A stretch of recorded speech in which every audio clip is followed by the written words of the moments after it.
Hi, everyone. So I recently did a video called The Zygarnik Effect in Fiction, and the premise of that one was that withholding information is a really powerful way to maintain a reader's engagement. Because engagement is like hunger, it can be sated. And so maintenance of that attention, that appetite for information, you just can't overwhelm the reader with exposition.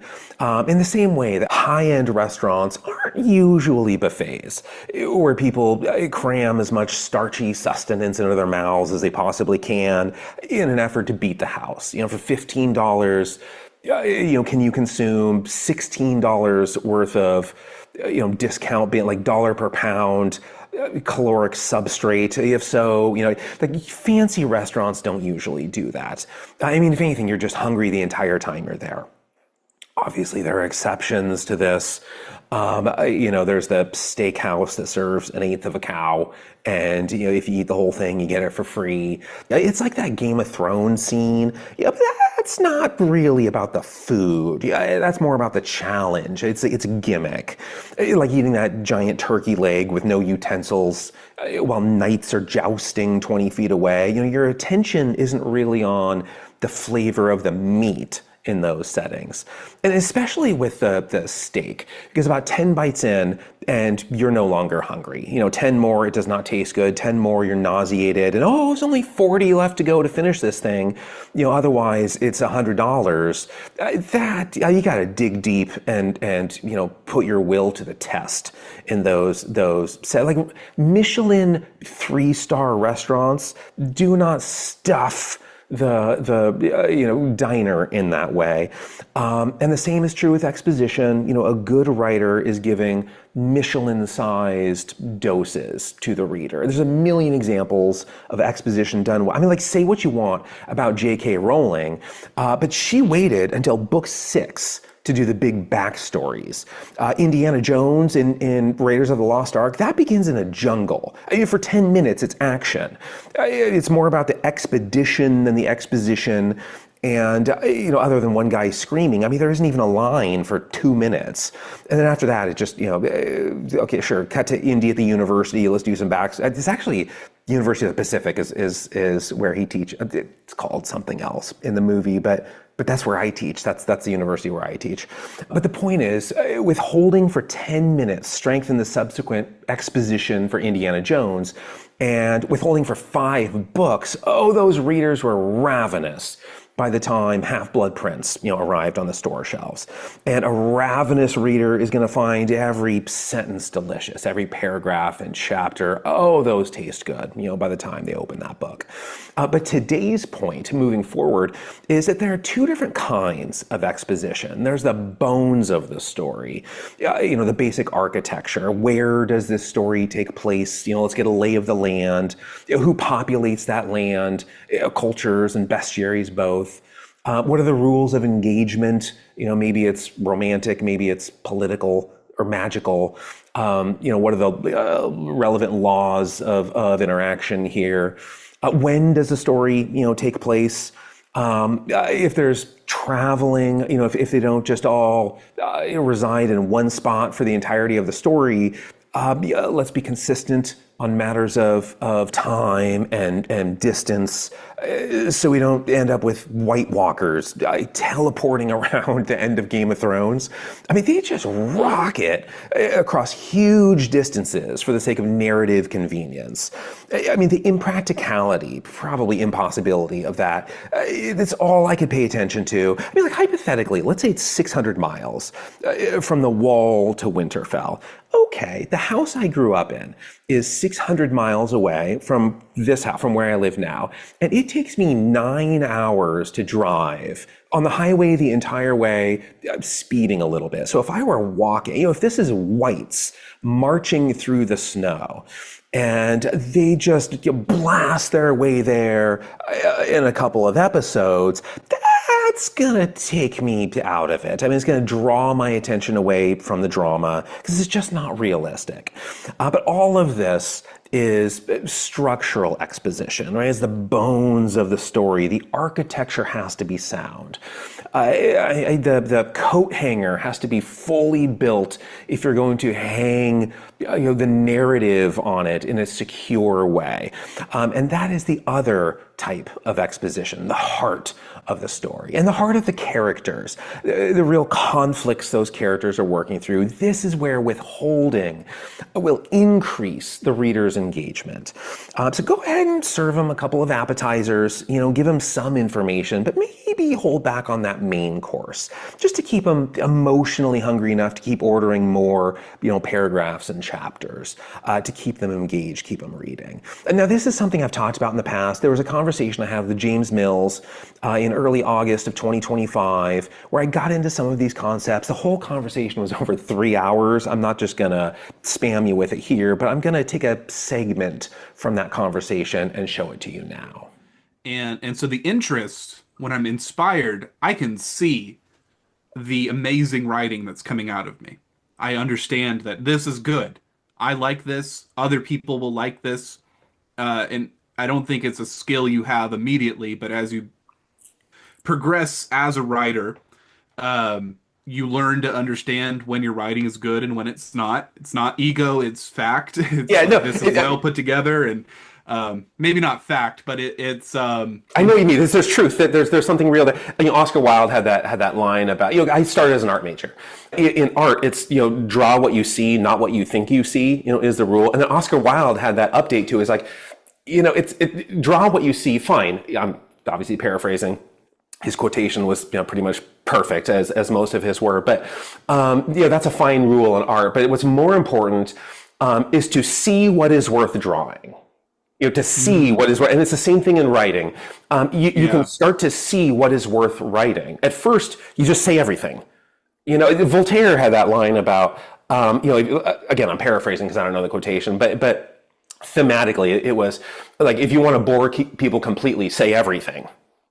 Just reveal everything. And that's how people begin, is they just say everything. And like, no. You have to see what is worth putting on the page.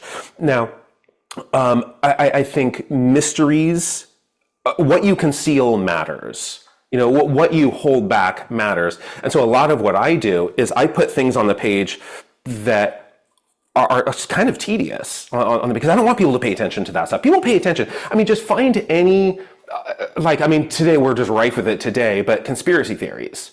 Oh, people will dig up what's being held back. Nobody cares about what you've revealed. Nobody cares about the information that's there. They care about the information that is concealed. And they dig and dig and dig and dig. And so I'm just working out this philosophy as I write, but like, what am I concealing in the book? The most interesting parts.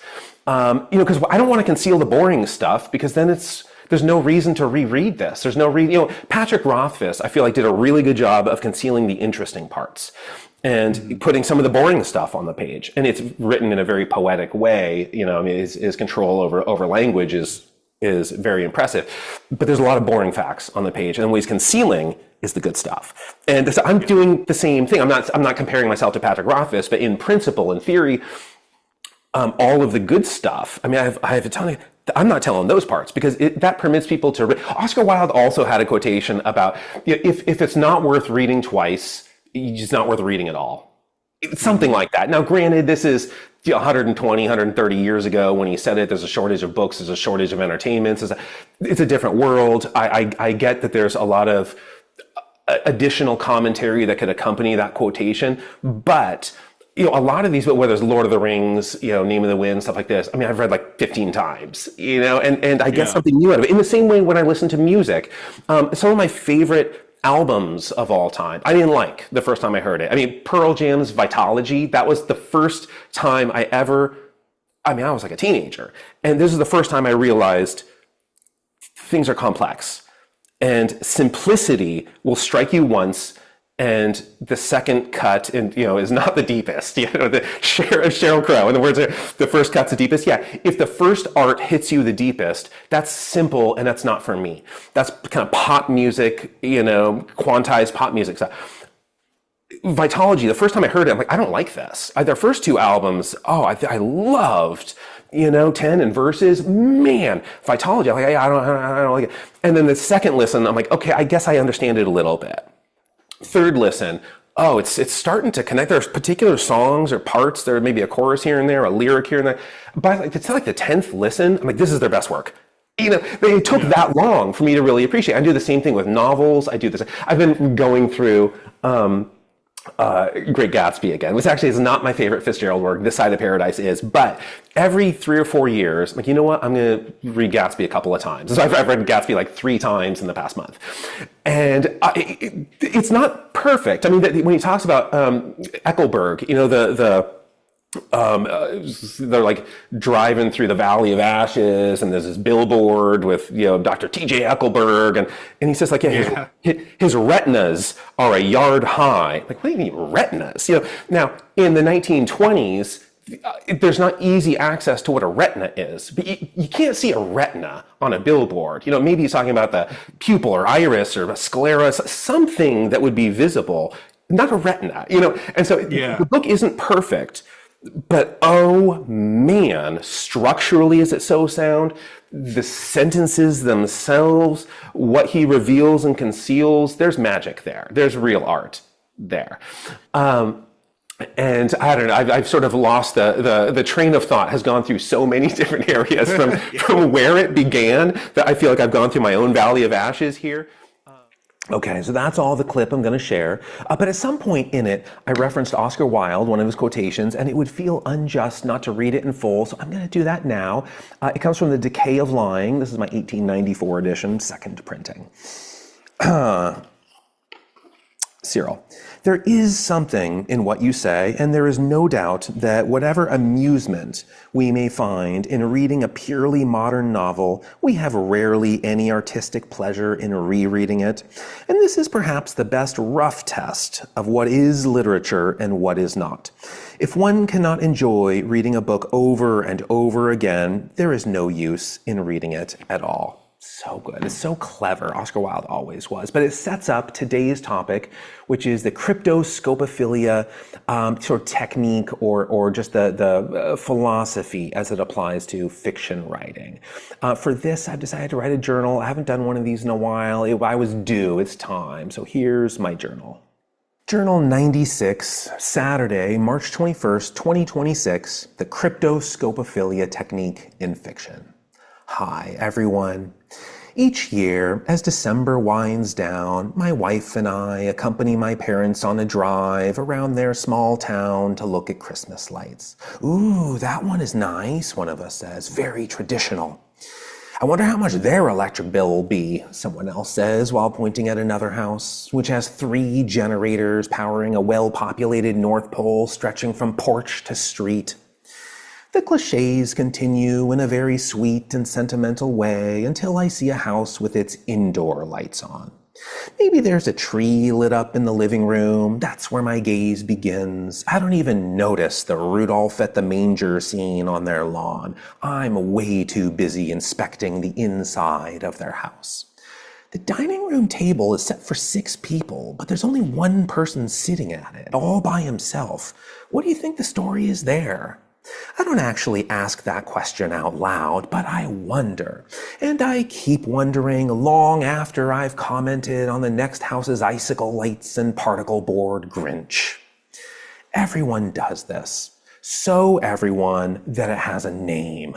Cryptoscopophilia, that tendency to look inside windows when lighting grants the opportunity to do so. The only people who are creepy about this are those who don't admit it, because that's peeping. There's a difference. Among us candid folk, our attention is simply drawn to the hidden places of our world. The secret after party with the band excites us more than the concert, even though there's no music, no show, nothing exciting at all. And the secret family recipe is more cherished than the one on the back of the Betty Crocker box, even though that one tastes better. And political stories tend to bore us. Unless there's a plot hole, that's when the conspiracy theories take hold, even though so few of them turn out to be true. So perhaps theory is too strong a word. Cryptoscopophilia also applies to our social lives, with no more obvious example than adolescence. The contents of a teenage conversation are never as interesting as the unshared longings of the heart scrawled onto the pages of their padlocked diary. The former is a form of marketing intended only to manage their schoolyard reputation. The latter is gossip, deep, gooey, and ripe for the whispering. Unlike conspiratorial hypotheses, which are seldom true, gossip is more trustworthy than the claims of their public ad campaigns. Which means this particular philia is not about truth-seeking. Rather, concealment itself seems to be the seductive attire that turns our heads, enticing us to peek behind the curtain. Good writers know this, and have known it for a long time. In 1737, Voltaire wrote, "The secret of being a bore is to tell everything." The wit is hard to deny, but it raises a question. What parts of the story should a writer hide? The load-bearing bones or the juicy meat? For me, it's the meat. I describe the architecture of my world in tomes of encyclopedic detail, but I bury juicy steaks like Easter eggs on practically every page, because nothing captures my attention as keenly. When other authors conceal clues in a discoverable way, I read their books a second time, a third, a ninth. But if it's only the bones they bury, I have no reason to ever think about their work again, because I don't dwell on tedium like I do mysteries, which is why I'm still thinking about that man sitting by himself at a table set for 6. We passed his house once more as we made our way out of the Christmas-lit neighborhood. That's when my mom broke the trend of sweet cliches and said, "Quit hogging the manger, Jesus!" She was pointing at Rudolph's nativity. I looked, and I saw a puppy nestled in the crib and a baby Jesus doll lying prone on the grass beside it.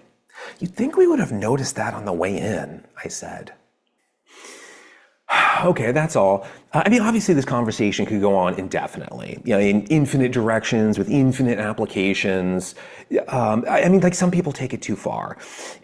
Stalkers and paparazzi and maybe just pathologically vigilant parents, how you present yourselves to these people, the sentences you say are of no interest. They would rather dig through your trash looking for the evidence of some scandal. I'm sure you can find news reports. Florida man or whatever. Yes, you can find those. And the people are just as creepy as the peepers. But my hunch is this is just a creepy amplification of an ordinary trait. It's just our innate tendency, our need to solve the mysteries in our presence, figure out the little riddles in front of our faces. And I'm sure psychiatrists and psychologists and sociologists could extend this premise even further and say, what is the personality of people? Their behaviors and kind of how they conduct themselves. We have an introvert, a cryptic introvert over here. We have a bombastic extrovert over there. How does the passerby perceive these people differently? What does or even what they're wearing? Their attire. When I was a kid, National Geographic was a real academic publication. It was this dense, yellow, scholarly magazine with reputable anthropological articles in it. And occasionally there would be photos of some tribe. Serious ethnography work here. But the tribe just, clothes were not a part of their culture. So that's one end of the spectrum. On the other end of this cultural spectrum, let's say it's burqa coverage. Now, again, I am not a psychologist. I am not a ethnographer, anthropologist, anything like this. I am not qualified to offer any sentences of insight here. However, I bet more qualified people can have a really fascinating discussion about what our attention does when the human form is concealed.